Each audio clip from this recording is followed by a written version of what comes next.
Hi guys, and welcome to module 10 of my batch cooking course. For anybody that doesn't know, I am the batch lady and I show you how to make fast, simple homemade meals you can make in advance, put in your freezer and use whenever you want. Usually I'd be showing you how to do recipes, but on this course all the way through for the last 10 weeks I have been showing you step by step all the different areas that you need to know about batch cooking so that you are a batch cooking ninja.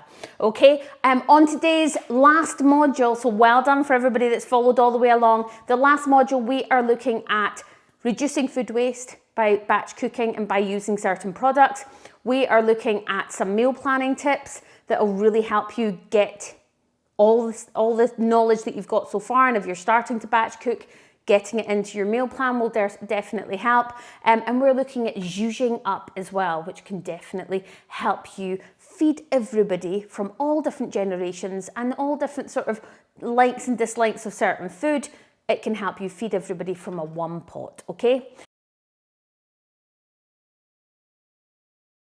So let's get started. I want to really quickly talk about food waste, okay? We do waste a massive amount of food in this country. As you know, a lot of it is fresh produce that is sort of, vegetables and herbs in the bottom of your fridge. And that's where I want to touch upon you changing some of your regime, if you can, when you're shopping and buying frozen, okay? So many people see frozen vegetables, herbs, fruit as a sort of lesser option. They would rather buy fresh. But actually, most frozen veg, if you read the back of the packets, are picked within 15 minutes, flash frozen, and so they are, all the nutrition is still in there. It's really good for you compared to something that's maybe sat in a cold store and then on a supermarket fresh aisle for quite a long time. This has actually probably got more nutrients in. Not just that, someone has done all the hard work. This is frozen diced peppers. Somebody's chopped all these. They've got all different coloured peppers in them. That is exactly what I want. And if you didn't know, frozen vegetables are about 20% cheaper than fresh. And that's because people assume that fresh is better and will pay a premium for it. But frozen all the way, okay? One of the reasons I want you to think about using frozen veg is you're putting it into dishes that are going to be cooked, going in the freezer, coming out the freezer. It's perfectly great to use frozen veg for this. Also, I'm on about, all the time on Batch Lady, it's about making meals fast, getting them in the freezer so you can go and do something else more fun instead, okay? So if someone else has chopped everything for you, here we've got butternut squash or sweet potato chunks. Someone else has skinned this. They have peeled it, they have chopped it. I mean, if you've tried to cut a butternut squash before, it is quite tricky. Sweet potato is not the funnest to sort of chop all up. Someone else has done that for you, so it's going to take you minimal time, okay? And things like my absolute frozen on the Batch Lady, my frozen diced onions. I mean, I love these because they've already been done for me. Now, the only downside is that it comes in plastic packaging. But if you look at fresh stuff, if you're picking up a bag of sweet potatoes, it'll still be in a plastic wrapper. If you pick up 6 peppers, they'll all be in a plastic wrapper. So what I would say is try to choose your wrappers that are like this. It's a Ziploc bag, okay? This is one from Tesco. I've got one here. Is it from Tesco? Yep, Garden Peas. This one too is a zipper bag, so I can reuse these if I want and put other things in them. So if you use this one, you have to cut it up and you've pretty much, it then has to go in the bin. So try to use these if you can. But frozen veg all the way is really going to help reduce that stuff that's in the bottom of your fridge that you haven't got round to using. Now, very quickly as well, tons of people don't know about these still.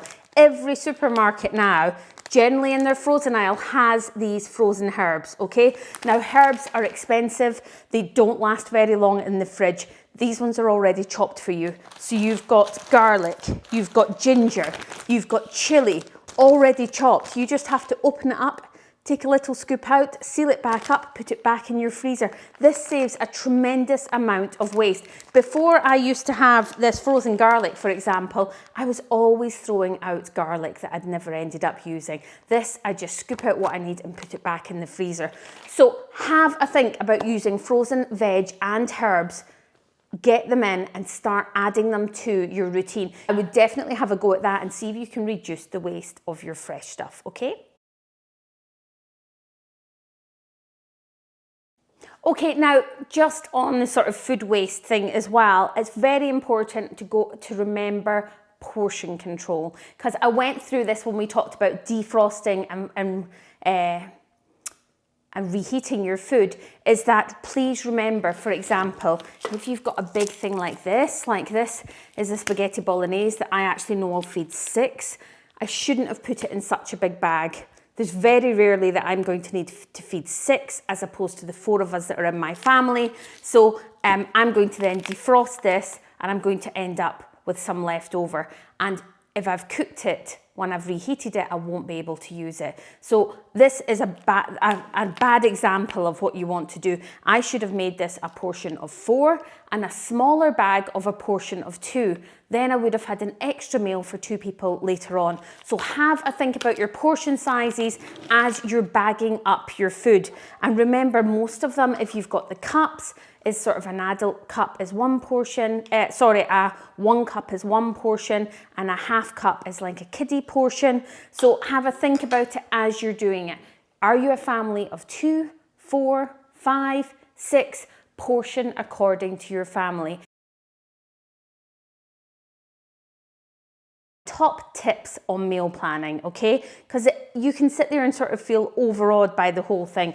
Now, if you have my little book called The Batch Lady Meal Planner, which is like a sort of fill-in book, but it describes at the very beginning, you know, how to meal plan and all the sort of top tips. And I'm just going to chat you through that as we go along here.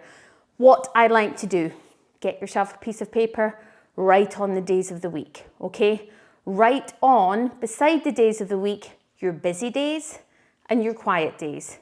That's going to determine whether you want to eat out the fridge or out the freezer.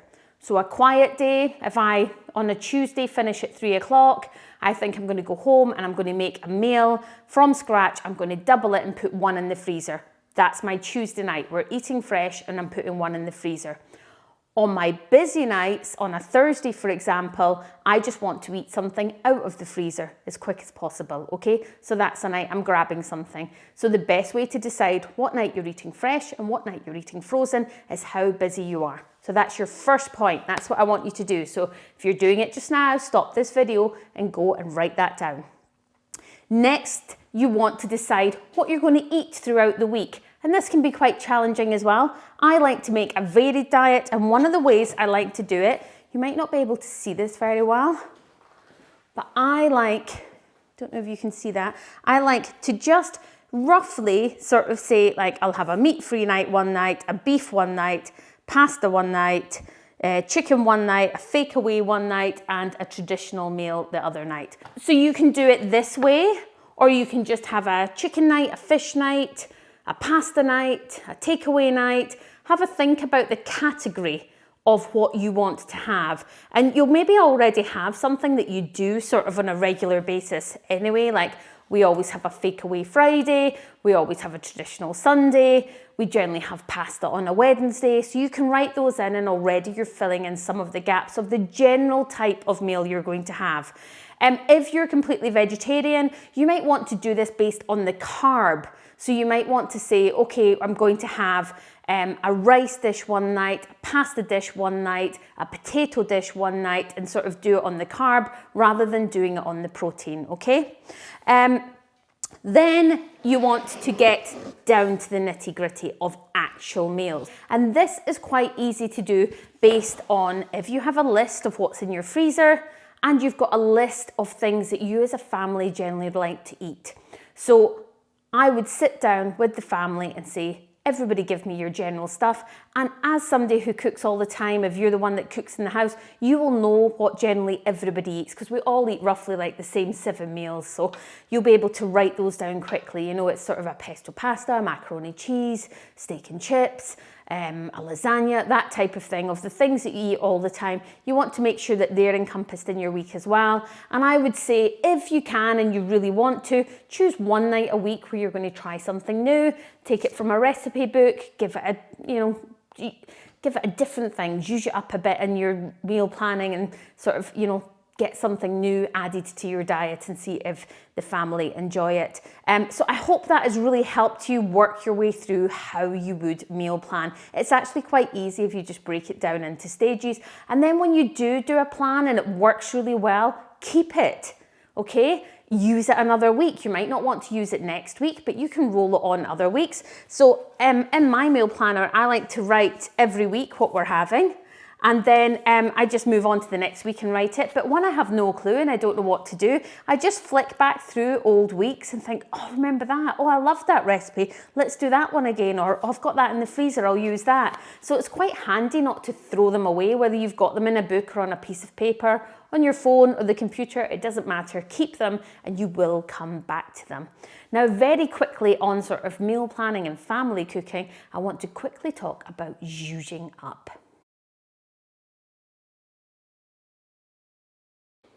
Okay, so many people who get into batch cooking often say to me, oh, but I've got a picky family, we all eat sort of different things. If I'm only making one meal, will I be able to feed everybody from that one meal? And the answer is yes. So just a bit of background about when I got started.